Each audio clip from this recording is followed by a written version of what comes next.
If you are looking to buy or sell a home this year, it is fair to wonder what kind of housing market you'll be getting yourself into. Well, the latest data showing some positive signs, though we remain in a position that leaves many on the sidelines. According to Redfin, pending home sales rose nearly 3% from November to December, the first month-to-month increase since October of 2021. Now, the bad news, pending home sales were still down almost 31% year over year.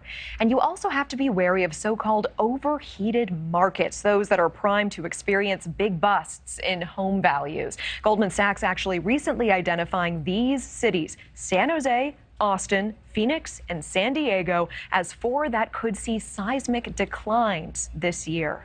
All of that in mind, I want to bring in real estate expert Ryan Stewman to talk about this year's housing market outlook. Ryan, it's good to see you. Thanks for being here. Thanks for having me on. So let's get big picture off the top here. Are we looking at a buyer's or a seller's market as this new year gets underway?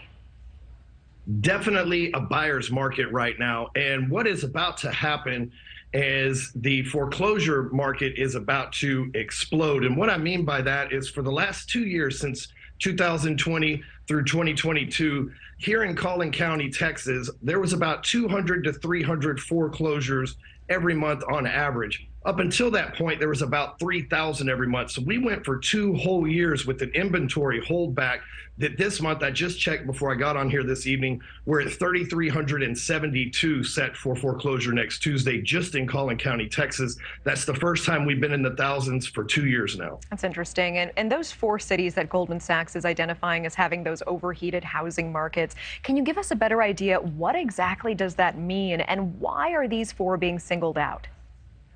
Well, usually the places in California, specifically Southern California and Phoenix, Arizona, get hit first.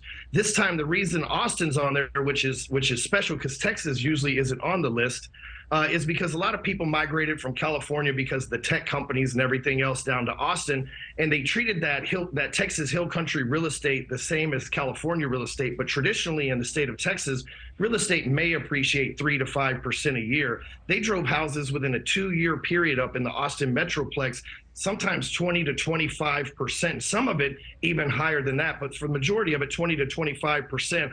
Almost overnight. That's not something that typically happens here in Texas. So as things cool off, interest rates are up, everything else, what'll happen is you'll see a lot of houses go for sale. People have to take hits because the demand won't be as high because of the foreclosures and the higher rates. Do you think those 4 cities are at risk of seeing a 2008 style crash, or is that fear overblown?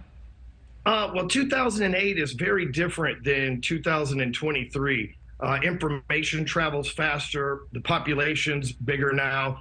Immigration, there's a lot more people immigrating to the United States, so the demand is there. So things are a lot different. 2008, for example, the Fed was lowering interest rates, and right now in 2023, they're raising them. So we are going to see changes, whether it's a recession or not. I'm not sure. I'm not the expert to speak on that, but we're definitely seeing changes, but I don't think they'll be the same changes we see in 2008. But whether they will be of the same magnitude, the consequences of those changes, we'll just have to find out. And in just 2 seconds, bottom line, if you were buying or selling a house this year, the time to do it, or wait until next year? Yeah, absolutely this year. And one thing people can really think about is if you're going to buy a house and the sellers have an existing low interest rate, instead of going to the banks and taking out a higher interest rate, work with the sellers to maybe take over their mortgage. A lot of mortgages, especially if they're government mortgages, are assumable, and that's going to be the big play in the upcoming year to a year and a half.